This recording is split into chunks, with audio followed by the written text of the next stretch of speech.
nderuar dhe të respektuar vëllezër besimtar.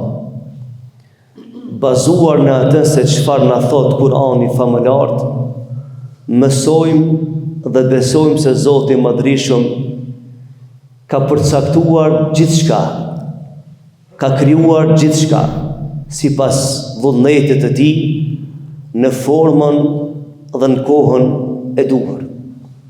Dhe po ashtu besojmë se të gjitha ligjet në Islam, rregullat e kësaj feje, kanë për qëllim që përmes tyre njeriu t'i arrijë qëllimet më të mira të jetës së bote dhe ta finalizon jetën me shpërblim në botën e përjetshme. Andaj është detyrë e secilit besimtar dhe njerëzve në përgjithësi që në jetën e kësaj bote të pajiset me virtyte dhe vlera të mira dhe të bën përpjekje maksimale që të distancohet nga veprat e këqija të cilat i arrënojnë reputacionin në radhë parë si njeri e pastaj si besimtar në rrugën e Zotit të Madhreshëm. Të nderuar vëllezër besimtar, duke pas parasysh faktin se të gjitha adhurimet në Islam lënë gjurmë të pashlyeshme në mendjen dhe shpirtin e njerëzve, e sidomos agjërimi, cili ka një efekt të madh, me lejen e Zotit të Madhreshëm sot do t'i them një 2-3 fjalë në lidhje me gjurmët e agjërimit në jetën e besimtarit. Të ndershëm vëllezër besimtar, nuk ka dyshim se Zoti i Madhreshëm e ka krijuar njeriu në formën më të mirë të mundshme. Dhe me një farë forme e ka bërë më këmbës të tij në tokë. E ka ngarkuar me detyra nga më të ndryshmet. Dhe i ka dhënë përgjegjësi të madhe për ndërtimin e jetës. Dhe se Zoti i Madhreshëm këtë njeri, këtë krijesë të përzgjedhur, në vazhdimsi e motivon që të qëndron stoikisht në rrugën e Zotit të Madhreshëm dhe të mos dorëzohet derisa realisht të kthehet te Zoti i Madhreshëm. Vëllezër të ndershëm, adhurimet në Islam kanë për qëllim njeriu me bë të mirë, sepse në jetën e kësaj bote kriteri më i saktë mbi të cilën ndërtohet opinioni i njeriu për jetën është se njeriu duhet të bën garë mes të mirës dhe më të mirës, dhe jo mes të mirë dhe të keqës. Kriteri më i mirë moral mbi cilën duhet ndërtohet jeta e njeriu është që ky njeri, kjo krijesë, në jetën e kësaj bote të bën përpjekje me një farë betejë mes të mirës dhe më të mirës, jo të bëhet betejë mes të mirë dhe të keqës, sepse nuk mund të krahasohet e keqja me të mirën. Por njeriu është i detyruar që të arrijë qëllimet më të mira të jetës dhe jo të bën krahasim me të keqen e mundshme në jetën e kësaj bote. Dhe agjërimi vëllezër për shkak kohës i kalon një 2 gjurmë shumë të rëndësishme, një 2 mësime shumë të rëndësishme të jetës, që besimtari në hesht i ka marrë, pa bashur. E para vëllezër, mësimin e parë që e morëm me agjërimit është se njeriu është krijesë që Zoti i Madhreshëm i ka besuar diçka. Ja ka besuar emanetin e tokë. Dhe ky njeri nuk mundet me rregullu të jashtëmën pa rregullu të brendshmën. Kur mos mendo se sillet e njerëzve, qofshin të mira apo të këqija, janë të rastishme. Jo, ata burojnë nga brendësia e tij. Nuk bëhen rastisht. S'mundet me qenë rastisht i miri dhe rastisht me qenë vepra keqe. Por i miri ka reflektuar dhe ka bën mirë dhe bën mirë dhe është i mirë, por shkak se dirigjohet nga e brendshmja, të brendshmën e ka të mirë. Dhe i keqi për shembull bën vepra të këqija, të ndyta, të ndaluara, kriminale, për shkak se dirigjohet nga e brendshmja e keqe e tij. E agjërimi na mësoi se kur rregullohet e brendshmja, atëherë njeriu reflekton në mënyrë më të mirë të mundshme edhe në të jashtëmen. Na thot pejgamberi sallallahu alaihi wasallam në një hadith i madh. Thot la yastaqimu imanu abdin hatta yastaqima qalbuhu. Thot nuk drejtohet, nuk plotësohet imani i njeriut pa ju drejtu dhe pa ju përmisu zemra. Dhe thot, nuk përmisohet zemra pa ju përmisu gjunga. Çfarë përshkrimi të thellë në atë aspektin psikoanalitik që duhet të studiohet nga këndvështrime ndryshme kjo thonje. Pra nuk drejtohen punët e njerëzve, nuk drejtohet karakteri njerit, nuk mund të reflekton karakter pozitiv një njeri i cili të mbranshme në ka të keqe dhe s'mund me ka në rësjetas. Mund gabojmë rastisht në çështje ndryshme, por ju ta kemi opinion, ta kemi vetdije për shembull. Dhe dash pejgamberi thotë se nuk drejtohet besimi, nuk kompletohet imani, nuk kompletohet qenia e njeriu, sepse fjala iman vëllezër nuk kupton, është një term shumë i gjatë, që nuk kupton gjitha vlerat mrena, edhe etike, njerëzore, fetare, kombëtare, gjitha bëjnë pjesë në termin iman, sepse është term i gjatë. Beson në Zot dhe pastaj vlerat e jetës i adreson nga këndvështrimi i besimit. Është tim tjetër kjo shë. Dhe tash nuk drejtohet imani, s'kompletohet imani pa ju përmisu zemra. Dhe s'përmisohet zemra njerit pa ju përmisu gjunga. Siç ka thonë njëri prej shokëve të pejgamberit zam, thotë gjunga është komandanti e pjesë e trupit janë ushtarët e saj. A nuk e din ti që përmes gjungës arrihet gjithçka në këtë dunjë? Përmes së gjungë arrihen gjitha qëllimet e jetës, të mira apo të këqija, dhe pastaj vëhet njeriu në funksion të asaj që e flet. Zemra e ka dirigju gjungën, gjunga flet, e pastaj trupi do të më ndjek pas fjalët dhe veprat e gabueshme që mund t'i posedon ti bën njeriu. Pra vëllezër, agjërimi na mësoi se e mbrëmshme është më e mirë se sa e jashtmja. Nuk ka mundësi kjo qenie njeri të arrin qëllimet më të mira të jetës, të arrin në nivelin më të lartë për çka do quhet njeri, nuk ka mundësi të arrin ndryshe vetëm nëse e përmirësojmë të mbrëmshmen. Dhe kjo është konstatim që s'ka kush që mohon, nuk ka mundësi të përmirësohet zemra pa besim. Të gjitha teoritë që flasin për edukimin, ja huqin me të madhe, sepse s'ka edukim të mirëfillt pa besim. Ai që se njeh Zotin e madhërisht, ai s'e njeh mua. Ai që nuk e njeh Zotin, ai si njeh parimet e jetës. Ai që nuk e njeh Zotin, ai potencialin që ka intelektual, ekonomik, ai nuk e kanalizon në burimet e sakta, sepse ai nuk e din ku fundi.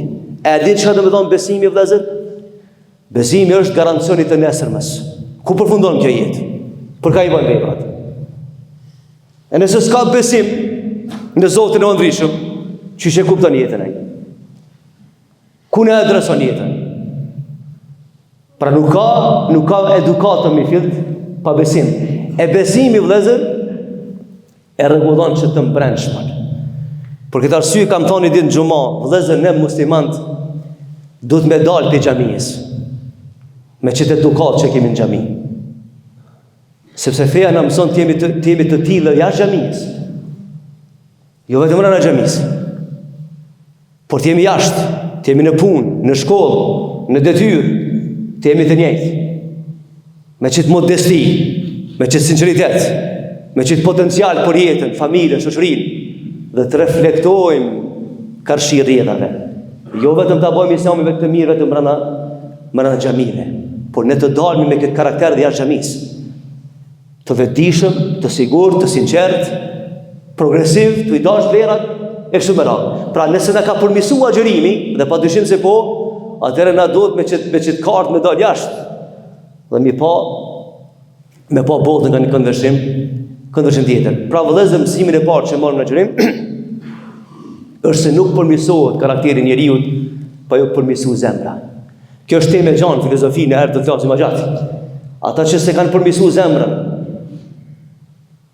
mbranda frekuencave të besimit, ata s'mund me pa botën dimensionin real që ka.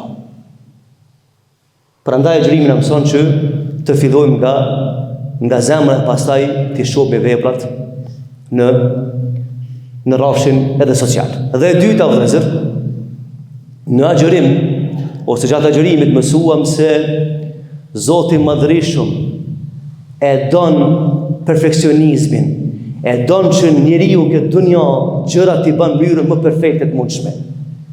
të arrit kualitetin e veprës. Sepse fundit në Islam është një kriter. S'ka rëndësi kuantiteti në Islam, sasia e veprës, por ka rëndësi kualiteti. Dhe në Islam në Ramazan e mësum se sa ka vlerë kualiteti i veprës dhe jo kuantiteti saj. Dhe me mujt që të mësim, me marrë dhe njetën e përditshme, që t'i bëjmë gjërat në mënyrë më precize të mundshme. Detyrat që na jep familja, shoqëria, institucioni, njerëzit në përgjithësi, që na besojnë diçka, t'i bëjmë në mënyrë më të mirë të mundshme. Dhe dalmi për përgjithësi që kemi ndaj tyre. Dhe agjërimi e mësoi këtë çështje vëllezër se sa ka rëndësi kualiteti veprës. Që një shembull për mos me dalë pa e kuptuar ku e kam qëllimin. Keni pa vëllezër në agjërim gjatë Ramazanit shembull. Nuk është se si mi ballafaquna me gjëra të ndryshme në jetë. Që s'na kanë pëlqyer. Që kemi menaxhu ato me heshtje, me sinqeritet, me pak fjalë për sakta. Pse? Dhe në fund çka kemi thënë nuk po du me zgjat shumë se jam agjëruar. Po du me rujt gjuhën dhe etikën. Pra ja kemi adresu këtë mirë agjërimit. Tash, edhe në jetën e përditshme, që do të ballafaqohemi për ditë, ne duhet që t'i trajtojmë çështjet në këtë mënyrë. Me edukatë maksimale, me përkushtim maksimal, që gjërat t'i bëjmë në mënyrën më të mirë të mundshme. Vëllezër, është shumë interesant këtë çështje. Ku prek dora njerit? Ku prek dora njerit? O e vepër, o ka me qenë e mirë, e kapshme për synë, e kapshme për logjikën, o ka me qenë e kundërta. Veç njeriu e ka potencialin me rregullu mirë këtë jetë, këtë botë edhe me shkatru këtë botë. Asë një krijes tjetër. Keni pa në xhungull, keni pa në Alpe, në përmale të ndryshme, miliona vjetë në të kodra. Asë një për gjallësave si ka prish. Kanë jetu miliona. Faktori njeri është shumë interesant. Ky njeri e ka qelsin e dorë, që ka dhënë Zoti i Madhreshëm. Ky mund me bërë shumë punë të mira, të kapshme, të kajshme, të lezetshme për njerin dhe për vetin. Dhe i njëjti njeri veç mund me ndru trakën edhe më bërë shumë i rrezikshëm. Me shkatru gjithçka që ka në dorën e vet. E feja në mëson se njeriu duhet ta zhvillon anën pozitive të tij. Vëllezër të ndershëm, kemi thonë fillimisht se Zoti i Madhreshëm e ka kriju këtë njeri me potencial të jashtëzakonshëm. Edhe madje Allah thotë në Kur'an për njerin, ky njeri se një vetën. Se një. Edhe ndoshta do shkojnë vite, e son do të flasmi për vetën si njerëz sa kena potencial. Por fatkeqësisht kjo krijes që ju ka besu një emanet në tokë, shpesh herë dhe del prej kodit të mirësjelljes. Në vend se të bëhet ndërtues, ai bëhet shkatrues i familjes, shoqërisë dhe rrethit kujton. E në Ramazan të ndershëm vëllezër mësuam se Zoti i Madhreshëm i don veprat të bëhen me kualitet. E don njeriu që ta anon ka ana profesionale dhe të bëhen gjërat në mënyrë më të mirë të mundshme. Si në faktorin kohë, po ashtu në faktorin e sistemit të jetës. Dhe keni pa në Ramazan, në iftar për shembull, të gjithë jemi në sofër, çfarë discipline. Sekondat janë pyetje. E pse s'pegojmë edhe jetën e përditshme që ashtu? Të disciplinu në punë, në xhami, në shkollë, që të kontribojmë për ta ndërtuar këtë shoqëri. Vëllezër të ndershëm, kualiteti i veprave është fati i njeriu në botën e përjetshme. Nëse ja ke mësy botës përjetshme, sepse nëse unë nuk besoj në botën e përjetshme, pse i baj to vepra në to? Çrëndësi ka vepra mirë nëse nuk presh problem për sajën. Por na pres kish problem. Atë nëse don me apo hajrin veprës, kështu në çfarë kualiteti ke. Sepse Zoti i Madhreshëm se pranon çdo vepër të njeriu. Nëse s'është bërë në mënyrë më të mirë të mundshme dhe për qëllime më të mira të mundshme të jetës. Dhe kjo është mësimi final që kena marrë për Ramazanit, që veprat i bëjmë në kualitetin më të mirë të mundshme, që t'ja japmi, t'ja dorëzojmë se Zoti i Madhreshëm. Dhe po e përfundoj vëllezër me një ngjarje shumë interesante. Se ka njerë ka rëndësi mënyra edhe çysh japmi, mënyra që është ndihmojmë, është që programi dikan, ka shumë rëndësi mënyra.